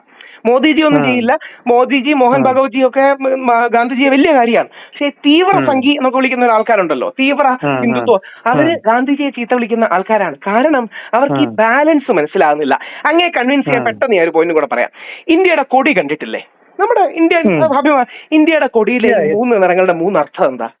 ഒരു കുങ്കുമോ പറഞ്ഞിട്ടുണ്ട്, ഹിന്ദു മുസ്ലിം ക്രിസ്ത്യാനി. എന്ത് ചെയ്യാൻ പറ്റും? ഇതാണ് സത്യം. ഈ സത്യത്തെ മറയ്ക്കാൻ നെഹ്റുജി സർവേപ്പള്ളി രാധാകൃഷ്ണനെ കൂട്ടുപിടിച്ച് ഒരു മതേതര വ്യാഖ്യാനം അതിനങ്ങ് കൊടുക്കുകയാണ്. ഇനി മുതൽ കാവി എന്ന് പറഞ്ഞാൽ ത്യാഗവും ധീരസന്നദ്ധതയുമാണ്, വെള്ള എന്ന് പറഞ്ഞാൽ സമാധാനമാണ്, പച്ച എന്ന് പറഞ്ഞാൽ ഫലഭൂയിഷ്ഠതയാണ്. അങ്ങനെ പറഞ്ഞാൽ കുഴപ്പമൊന്നുമില്ല. പക്ഷെ അതല്ല സത്യം. ഇന്നും കാവ്യവൽക്കരണം എന്ന് പറഞ്ഞാൽ എന്താ പറയുക, തിരുവനന്തപുരം കാവി പുതച്ചു എന്ന് പറഞ്ഞാൽ തിരുവനന്തപുരത്ത് മുസ്ലിം ലീഗ് ജയിച്ചു എന്നല്ലല്ലോ. അവൻ പച്ചയാണ്, അവിടെ പച്ചയുടെ തേരോട്ടം എന്ന് പറഞ്ഞാൽ എന്നാ മറ്റേ കേരള രാഹുൽജി അങ്ങനെ പറഞ്ഞപ്പോ അതിന്റെ താഴെ ചീത്ത പറയാൻ വേണ്ടി കുറെ ആൾക്കാരുണ്ടായിരുന്നു. അവര് വരുന്ന ആരൊക്കെയാണെന്നറിയാമോ? ഭയങ്കര രസമാണ്. ഒന്ന് കമ്മ്യൂണിസ്റ്റുകാർ, ഈ മതത്തെ എല്ലാം ഇല്ലാതാക്കണമെന്ന് വിശ്വസിക്കുന്ന കമ്മ്യൂണിസ്റ്റുകാർ ഇതിനെ എതിർക്കും. 2 മുസ്ലിം ക്രിസ്ത്യാനികളോട് യോജിക്കാത്ത തീവ്ര വലതുപക്ഷക്കാർ എതിർക്കും. ഇതിലെ ഏറ്റവും കൗതുകം എന്താ അറിയാമോ? ഇടയ്ക്ക് നിൽക്കുന്ന കോൺഗ്രസ്സുകാർ എന്നോട് വന്ന് പറയും, നീ പറയുന്നൊക്കെ സത്യ. കാര്യം ഞാൻ ഡേറ്റ് വെച്ചാ പറയുന്നത്, April 13, 1921 മഹാത്മാഗാന്ധി ഇത് എഴുതിയിട്ടിട്ടുണ്ട്. അതായത് നമ്മുടെ കൊടി ഡിസൈൻ ചെയ്യുന്ന കാര്യം മഹാത്മാഗാന്ധി എഴുതി ഇന്ത്യ ഇട്ടിട്ടുണ്ട്. അതിൽ കൃത്യമായിട്ട് കാവി വെള്ള പച്ച എന്ന് പറഞ്ഞാൽ എഴുതിയിട്ടുണ്ട്. അപ്പൊ അവർ എന്നോട് ഒന്ന് പറയും, നമ്മളിത് മിണ്ടണ്ട, ഇങ്ങനൊക്കെ ആയിരിക്കും. പക്ഷെ ഇതിന്റെ കൗതുകം അറിയാമോ? ഗാന്ധിജിയെ കൊല്ലാൻ ഗോഡ്സെ പറയുന്ന കാരണങ്ങളിൽ ഒന്ന് ഗാന്ധിജി കാവി പതാക ത്രിവർണ പതാകയാക്കി മാറ്റി എന്നുള്ളതാണ്. ഗോഡ്സെ പല റീസൺസ് പറയുന്നുണ്ട് ഗാന്ധിജിയെ കൊല്ലാൻ പറയുന്ന കാര്യങ്ങളിൽ ഒന്ന്, മുസ്ലിങ്ങളുടെ നേതാവായ മൗലാന അബുൽ കലാം ആസാദിന് പോലും ഒരു കാവി പതാക മതി ഇന്ത്യക്കെന്ന പ്രമേയത്തിൽ എഴുതി ഒപ്പിട്ടതാണ്. അങ്ങനെ അത് ആ സംഭവം വായിച്ചിട്ടുണ്ടോന്ന് അറിയില്ല, ഭയങ്കര ഫാസിനേറ്റിംഗ് ആണ്. 1931-32 അന്നത്തെ പാകിസ്ഥാനിലെ കറാച്ചിയിൽ വെച്ച് നടന്ന കോൺഗ്രസ് സമ്മേളനത്തിൽ മൗലാന ആസാദ്, അതായത് മുസ്ലിം പണ്ഡിതൻ, ഖുറാൻ പണ്ഡിതൻ, നെഹ്റുജി, നമ്മുടെ സർദാർ പട്ടേൽ ഇവരടങ്ങുന്ന ഒരു 7 അംഗ കമ്മിറ്റി ഇന്ത്യക്കൊരു കാവി പതാക മതിയെന്ന് എഴുതി ഒപ്പിട്ട് തീരുമാനിക്കുകയാണ്. പക്ഷെ ഗാന്ധിജിയാണ് പറയുന്നത് അത് പറ്റൂല, നമുക്ക് എല്ലാ മതസമുദായങ്ങളെയും റെപ്രസെന്റ് ചെയ്യുന്നത് വേണമെന്ന്. ആ മൗലാന ആസാദ് അങ്ങനെ വിട്ടുതരാൻ മനസ്സ് കാണിക്കുന്നത് ഇന്നത്തെ മുസ്ലിം ലീഗിന്റെ മനസ്സാണ്. കാവിയാണെങ്കിലും പച്ചയാണെങ്കിലും കുഴപ്പമില്ല, നമ്മൾ ഒരുമിച്ച് നിന്നാ മതി. പക്ഷേ അത് വേണ്ട, മൗലാനയ്ക്ക് കാവി പതാക ഓക്കെ ആയിരിക്കും, പക്ഷെ എനിക്ക് പച്ചയും കൂടെ വേണമെന്ന് പറയുന്നിടത്താണ് നമ്മൾ ഹിന്ദുക്കൾ വിശ്വഗുരുവാകുന്നത്. ഇന്ത്യയുടെ മഹത്വം എന്ന് പറയുന്നത് അത് അല്ലാതെ എങ്ങനെയാണ് അതിനെ ഒരുമിച്ച് കൊണ്ടുപോകില്ല. ഇതല്ലേ അയ്യപ്പൻ വാവരുടെ കാര്യത്തിൽ ചെയ്യുന്നത്. അതായത് ശബരിമല പോയിട്ടുണ്ടല്ലോ, ശബരിമലയുടെ എല്ലാ ഹിന്ദുക്കളും ചോദിക്കുന്നത് എന്തിനാണ് ഓൾവേസ് നമ്മൾ എന്തിനാണ് കോംപ്രമൈസ് ചെയ്യുന്ന ഹിന്ദുക്കൾ ചോദിക്കുക. പറയട്ടെ, ഒരു വീട്ടില് നമ്മള് 140 കോടിയിൽ 100 കോടി നമ്മൾ ഹിന്ദുക്കളാണ്. നമ്മുടെ ഉത്തരവാദിത്വമല്ലേ ഇതെല്ലാം ബാലൻസ് ചെയ്ത് കൊണ്ടുപോകാൻ. ഒരു വീട്ടിലെ 3 സഹോദരങ്ങളായിട്ട് എടുത്താൽ മതി. അതായത് ഒരു മൂത്ത ജ്യേഷ്ഠൻ, ഒരു സഹോദരൻ, 3 സഹോദരങ്ങളുണ്ട്. നമ്മുടെ ഉത്തരവാദിത്വമല്ലേ ഈ നാടിനെ ബാലൻസ് ചെയ്ത് പോവാൻ. ഇനി ഇതല്ലെന്നിരിക്കട്ടെ, ഒരു നിമിഷത്തേക്ക് അല്ലെന്ന് ചിന്തിക്കുക. അങ്ങനെയാണെങ്കിൽ മോദിജി അടക്കം ഞാൻ പറയുന്ന ഈ ഗാന്ധിയൻ പാതയിലൂടെ എങ്ങനെങ്കിലും പോകാൻ വേണ്ടിയല്ലേ ശ്രമിക്കുന്നത്. മോദിജി അടക്കം ഈ ബാലൻസ് മെയിൻറ്റെയിൻ ചെയ്ത് വേറൊരു വഴിയില്ല. ആരെയും വെറുപ്പിച്ചുകൊണ്ട് ഒരിക്കലും മുന്നോട്ട് കൊണ്ടുപോകാൻ പറ്റില്ല. ഇടയ്ക്ക് ശ്രദ്ധിച്ചോന്നറിയില്ല, മോദിജി പറയുന്നുണ്ടായിരുന്നു ഈദിന് അദ്ദേഹത്തിന്റെ അബ്ബാസ് എന്ന സുഹൃത്തിന്റെ വീട്ടിൽ നിന്നാണ് ഫുഡ് വന്നിരുന്നത്, അദ്ദേഹത്തിന്റെ ചെറിയ പ്രായത്തിലെന്ന്. അപ്പൊ ഒരുപാട് കോൺഗ്രസ്സുകാർ ട്രോൾ ചെയ്തു. യഥാർത്ഥത്തിൽ അബ്ബാസ് എന്ന് പറയുന്നത് മോദിയുടെ ചേട്ടന്റെ സുഹൃത്താണെന്ന്. അപ്പൊ ഞാൻ നാഷണൽ മീഡിയ പറഞ്ഞു, ആയിരിക്കാം അല്ലായിരിക്കാം, അതല്ലല്ലോ ഇവിടുത്തെ പോയിന്റ്. ഇവിടുത്തെ പോയിന്റ് എന്ന് പറഞ്ഞാൽ ഒരു പ്രധാനമന്ത്രി വന്നിട്ട് പറയുകയാണ്, ഞാൻ ചെറിയ പ്രായത്തിൽ ഈദില് അവരുടെ ഫുഡൊക്കെ എന്റെ അടുത്തേക്ക് വരും. ഇതൊരു പോസിറ്റിവിറ്റിയാണ്. നമ്മുടെ ചാണ്ടി നമ്മുടെ ഉമ്മൻചാണ്ടി സാറിന്റെ മോൻ ശബരിമല എനിക്ക് അയ്യപ്പൻ ഭയങ്കര ഇഷ്ടമാണ്. ശബരിമല അയ്യപ്പന്റെ പിക്ചറാണ് പലപ്പോഴും പുള്ളിയുടെ ഫേസ്ബുക്കിൽ ഡിസ്പ്ലേ പിക്ചർ ആയിട്ട്. ഇത് പുള്ളിയുടെ നന്മയും അതോടൊപ്പം മതസൗഹാർദ്ദം നിൽക്കണമെന്നൊരു ആഗ്രഹത്തിലല്ലേ. ഞാൻ ഇന്ന് കോൺഗ്രസിൽ കാണാൻ ഏറ്റവും നല്ല മതസൗഹാർദ്ദ വ്യക്തിയാണ് ചാണ്ടി ഉമ്മൻ. ചാണ്ടി മെനക്കെട്ട് ഇറങ്ങി നടന്ന് നമ്മുടെ അമ്പലങ്ങളിലെ എല്ലാ ക്വാളിറ്റിയും കിട്ടിയിട്ടുണ്ട്. ഇനി കുഞ്ഞാലിക്കുട്ടി സാറും, അതായത് ഇപ്പൊ പണ്ട് തളി ക്ഷേത്രത്തിൽ ഒരു തീപിടുത്തം ഉണ്ടായി, ആദ്യം ഓടിയെത്തിയത് നമ്മുടെ തങ്ങൾ അദ്ദേഹമാണ്. നമ്മുടെ സമൂഹം വേറെ എങ്ങനെയാണ് മുമ്പോട്ട് പോകുന്നത്? ഇപ്പൊ നമ്മുടെ ആറ്റുകാൽ പൊങ്കാലയ്ക്ക് ലക്ഷക്കണക്കിന് സ്ത്രീകൾ വന്നു. നമ്മുടെ പള്ളികൾ അവരുടെ നോമ്പ് പോലും ആയിരുന്നു, അതുപോലും വെച്ച് അവർ ഈ സാധനങ്ങളെല്ലാം അറേഞ്ച് ചെയ്ത് കൊടുത്തു. വേറെ എന്താ വഴി? ഞാൻ അവിടെ നേരത്തെ പറഞ്ഞത് നമ്മുടെ അയ്യപ്പന്റെ പാതയും ഇതല്ലേ. അതായത് സ്വാമി അയ്യപ്പന്റെ ബെസ്റ്റ് ഫ്രണ്ട് മുസ്ലിമാണ്. നമ്മുടെ ഏറ്റവും കൂടുതൽ ആൾക്കാർ കാണാനും തൊഴാനും വരുന്ന ദൈവത്തിന്റെ ബെസ്റ്റ് ഫ്രണ്ട് ഒരു വാവരും. വേറൊരു ഫ്രണ്ട് ഉണ്ട്, ഇവർക്ക് കേട്ടിട്ടുണ്ടോന്നറിയില്ല, വെളുത്ത, ആലപ്പുഴ അർത്തുങ്കൽ പള്ളിയിലെ ഒരു പള്ളിയിലച്ഛനോ വെളുത്തച്ഛനോ ഒക്കെയാണ് ഇദ്ദേഹം. ഇതല്ലേ നമ്മുടെ മഹത്വം? വേറെ എന്ത് വഴിയാ? അതുകൊണ്ട് എന്റെ എന്തുകൊണ്ട് ഒരു ബുക്ക് എഴുതിക്കൂടെ? അറ്റ്ലീസ്റ്റ് ആൾക്കാർക്ക് ഈ സോഷ്യൽ മീഡിയ തരുവാൻ ഒരു ബുക്ക് എഴുതിയിട്ട് എന്തുകൊണ്ട് DC ബുക്സിനെ കൊണ്ടൊന്നും അഭിഷേകിച്ചുകൂടാ? അതോടൊപ്പം എന്റെ ലക്ഷ്യം വളരെ പ്രിസൈസ് ആണ്. എന്റെ ലക്ഷ്യം ബോധപൂർവം തന്നെ നമ്മൾ ഈ ഹിന്ദു മുസ്ലിം ഐക്യത്തിന്റെ പാലങ്ങൾ ഉണ്ടാക്കണം. നേരെ മറ്റേ അബോധപൂർവമായി പോരാ. അതായത് നേരെ മറിച്ച് ഹിന്ദു മുസ്ലിമും ക്രിസ്ത്യാനിയും വേണ്ട എന്ന് പറയുന്നത് കമ്മ്യൂണിസ്റ്റുകാരുടെ ലൈനാ, അത് ഇടതുപക്ഷക്കാരുടെ ലൈനാ. മതം വേണ്ട, വിശ്വാസം വേണ്ട, ആത്മീയത വേണ്ട. നേരെ തിരിച്ച് നമുക്ക് സ്വാമി ബുക്കിന് ഏറ്റവും കൂടുതൽ പവർ മനസ്സിലായി. ഞാൻ ഇപ്പൊ കഴിഞ്ഞ ദിവസമാണ്, അതായത് നമ്മുടെ കണ്ണൂർ പയ്യന്നൂര് മറ്റേ കുഞ്ഞികൃഷ്ണൻ പാർട്ടി വിട്ട് പോയിട്ട് പുള്ളി ഒരു ബുക്ക് എഴുതി, അണികൾ നേതൃത്വം തിരുത്തണം പറഞ്ഞ ബുക്ക്. അത് ശരിക്കും ഇമ്പാക്ട് ആയിട്ടുണ്ട് ആ ബുക്ക്. അപ്പൊ ഞാനിത് ചെയ്യാം, ഞാൻ ഇതിനെ കുറിച്ചൊരു വീഡിയോ ചെയ്യും. അങ്ങ് എന്റെ ഏക സബ്മിഷൻ ഇത്ര മാത്രമേ ഉള്ളൂ. നമ്മൾ ഫോക്കസ് ചെയ്ത് 5 കാര്യങ്ങൾ, ഞാൻ അതും കൂടെ പറഞ്ഞു വെക്കാം. 5 കാര്യങ്ങളാണ് ശ്രദ്ധിക്കേണ്ടത്. അങ്ങനെയൊക്കെ ഇന്റർവ്യൂ ചെയ്യാൻ കഴിയുന്ന കാര്യം. കുട്ടിക്കൊക്കെ എത്ര വയസ്സുണ്ട് സുധീജിതെ? കുട്ടിക്ക് ഇപ്പം 10th പഠിക്കേണ്ടത്, 16. അപ്പൊ ഏകദേശം ഒരു 10 വർഷത്തിനകം കല്യാണം വരും. അങ്ങക്ക് ഹിന്ദു സമൂഹത്തിന് ചെയ്യാൻ കഴിയുന്ന ഏറ്റവും വലിയ ഗുണം 800 രൂപ ചെലവാക്കി ഈ കുട്ടിയെ പ്രീ മാരിറ്റൽ എഡ്യൂക്കേഷൻ വിടുകയാണ്. വെറും 800. ഇനി 2, നമ്മുടെ നാട്ടിൽ ഇപ്പൊ NSS ചെയ്യുന്നുണ്ട്, SNDP ചെയ്യുന്നുണ്ട്. ക്രിസ്ത്യൻ സഭകളുടെ അത്രയും ഇഫക്റ്റീവ് അല്ല. ഞാൻ പല ക്രിസ്ത്യൻ പള്ളികളിലും ക്ലാസ് എടുക്കുന്ന ഒരാളാ. ക്രിസ്ത്യൻ സഭകളുടെ അത്രയും ഇഫക്റ്റീവ് അല്ല, പക്ഷേ ഒരു ഓറിയന്റേഷൻ കിട്ടും. ഞാൻ പെട്ടെന്ന് അങ്ങേക്ക് കൺവിൻസ് ആവുന്ന ഒരു പോയിന്റ് പറയാം. ഒരു ഇവന്റ് മാനേജ്മെന്റിന് വേണ്ടി നമ്മളൊരു കുട്ടി എടുക്കുകയാണെന്നിരിക്കട്ടെ. ഇന്നേ വരെ അതിനെക്കുറിച്ച് യാതൊരു പരിചയമോ ധാരണയോ ഇല്ലാത്തൊരു കുട്ടിയെ നേരെ ഇവന്റ് മാനേജ്മെന്റിലേക്ക് എടുത്തിട്ടോ, അല്ലെങ്കിൽ ദീപയൊക്കെ ആങ്കർ അല്ലേ, ആങ്കറിന്റെ ഭാഗമായി ആങ്കറിങ് ചെയ്തോളാൻ പറഞ്ഞാൽ അവർക്ക് തെറ്റും, അല്ലെങ്കിൽ അവന് തെറ്റും. കാര്യം ഇവർക്ക് എഡ്യൂക്കേഷൻ ഇല്ല, ഓറിയന്റേഷൻ ഇല്ല. അപ്പോ 10 മിനിറ്റ് പോലും ഓറിയന്റേഷൻ കൊടുക്കാതെയാണ് നമ്മൾ നമ്മുടെ കുട്ടികളെ കല്യാണത്തിലേക്ക് വിടുന്നത്. ഇവരുടെ ലൈഫിൽ തെറ്റലുണ്ടാകുന്നതും വിള്ളലുണ്ടാകുന്നതും നമ്മുടെ കുറ്റമാണ്. അതുകൊണ്ട് ഫസ്റ്റ് പോയിന്റ്, അങ്ങയുടെ സ്വാധീന വലയത്തിലും നിർബന്ധമായി ചെയ്യേണ്ടത് മാരിറ്റൽ എഡ്യൂക്കേഷൻ. അതിനെ കൗൺസിലിംഗ് എന്ന് വിളിക്കരുത്, നമ്മൾ ഹിന്ദുക്കൾ വരൂല. കൗൺസിലിംഗ് എന്ന് വിളിച്ചാൽ മനസ്സിന് എന്തോ പ്രശ്നമുള്ള ഒരു പ്രീ മാരിറ്റൽ എഡ്യൂക്കേഷനോ മാരിറ്റൽ എഡ്യൂക്കേഷനോ ഫാമിലി എഡ്യൂക്കേഷനോ വിളിച്ച് നമ്മുടെ കുട്ടികളെ മസ്റ്റായിട്ട് ഇത് കഴിഞ്ഞിട്ടേ കല്യാണത്തിലേക്കും റിലേഷൻഷിപ്പിലേക്കും പോകാൻ സമ്മതിക്കാവൂ. 1. 2, ഒരു ചെലവുമില്ല. നമ്മുടെ അമ്പലങ്ങളിൽ, നമുക്ക് സ്വാധീനമുള്ള അമ്പലങ്ങളിലോ അല്ലെങ്കിൽ ആശ്രമങ്ങളിലോ എല്ലാ ശനിയാഴ്ചയും ഒരു സോഷ്യോ സ്പിരിച്വൽ സത്സംഗ് എന്നുള്ളതാണ് നമ്മുടെ വേർഡ്, സോഷ്യോ സ്പിരിച്വൽ ഗാദറിംഗ്. എന്റെ തറവാട്ടമ്പലത്തിൽ കൊണ്ടുപോയിട്ട് ഇന്ന് ഇപ്പൊ ഭരിക്കുന്നത് CPM ആണ് ഇവിടെ ഭരിക്കുന്നത്, മലബാർ ദേവസ്വം കൂടെ ഭരിക്കുന്നത്. നമ്മൾ കൊണ്ടുപോയിട്ട് ഞങ്ങളെ ഓടിക്കും അവരെ. ഇനി 2, അവരെയും കൂടെ ഇനി CPMന്റെ കാര്യത്തിലേക്ക് കൂടെ ഞാൻ വരാം. 3, യഥാർത്ഥത്തിൽ കമ്മ്യൂണിസ്റ്റുകാരോടുള്ള നമ്മുടെ മനോഭാവം ഉണ്ടാകേണ്ടത് ശങ്കരാചാര്യർക്ക് ബുദ്ധിസ്റ്റുകളോടുണ്ടായ മനോഭാവമാണ്. നമുക്കവരെ തിരിച്ച് മാതൃധർമ്മത്തിലേക്ക് കൊണ്ടുവരണം.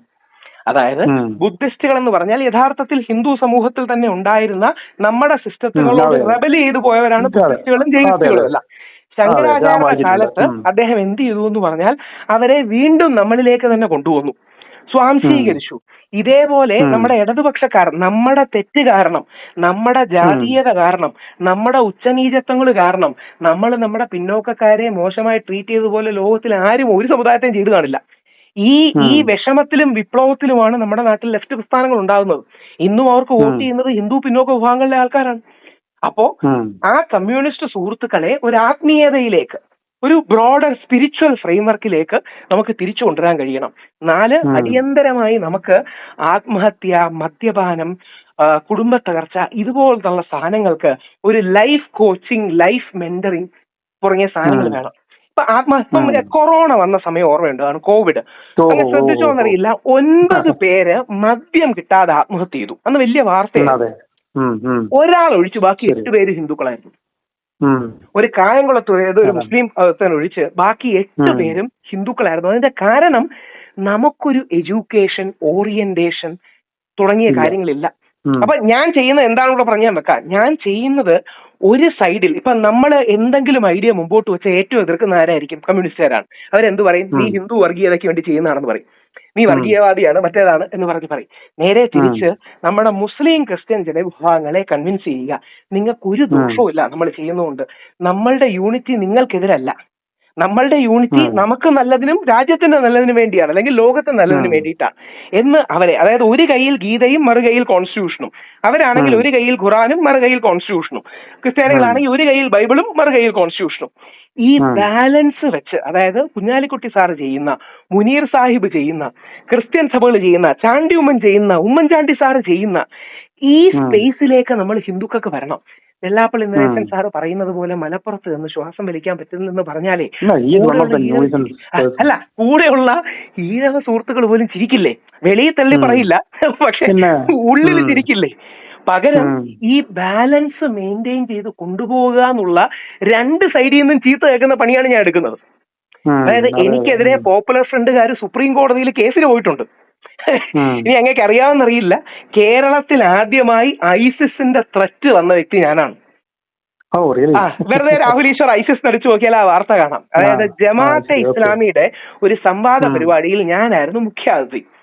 ആ പരിപാടിയിൽ പോയപ്പോൾ ഐസിസുകാർക്ക് ചൊറിഞ്ഞത് അവരുടെ കണ്ണിൽ കാഫിറായ വേറൊരു സമുദായക്കാരനായ എന്നെ ഒരു മുസ്ലിം പരിപാടിക്ക് ഗസ്റ്റായി വിളിച്ചു എന്ന് പറഞ്ഞ് അവർ ഭയങ്കര പ്രശ്നം ഉണ്ടാക്കി. അങ്ങനെ നമ്മുടെ ശ്രീജിത്ത് സാറില്ലേ, നമ്മുടെ അന്ന് ശ്രീസാർ ഐ പി ആയിരുന്നു, ഇപ്പോഴത്തെ ശ്രീജിത്ത് IPS അടക്കം വന്നാണ് എന്നെ രക്ഷിച്ച് വേറെ സ്ഥലത്തേക്ക് കൊണ്ടുപോയത്. വെറുതെ രാഹുൽ ഈശ്വർ ഐസിസ് എന്ന് പറഞ്ഞാൽ ഈ ത്രെറ്റ് കാര്യം കാണും. അപ്പൊ നമുക്ക് ഒറ്റ വരി പറഞ്ഞു നിർത്താം.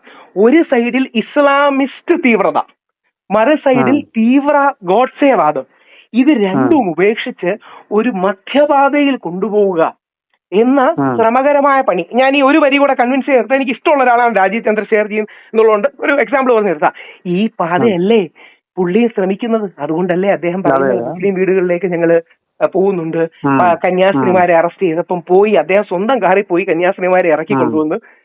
വേറെ എന്താ വഴി? ഇത് നമ്മൾ ഹിന്ദുക്കൾക്കല്ലേ, നമ്മുടെ ഉത്തരവാദിത്തമല്ലേ? ഇത് ബാലൻസ് ചെയ്ത് രണ്ടും കൊണ്ടുപോകുന്നത് നമ്മുടെ ഉത്തരവാദിത്തമല്ല, വേറെ എന്ത് ചെയ്യാനാ? അതുകൊണ്ട് ഇതാണ് എന്റെ സബ്മിഷൻ. ഞാൻ ഇതിനെ കുറിച്ച് ഒരു വീഡിയോ കൂടെ ചെയ്യാൻ ഞാൻ അയച്ചു തരും. Okay, thank you for time. Okay, all the best.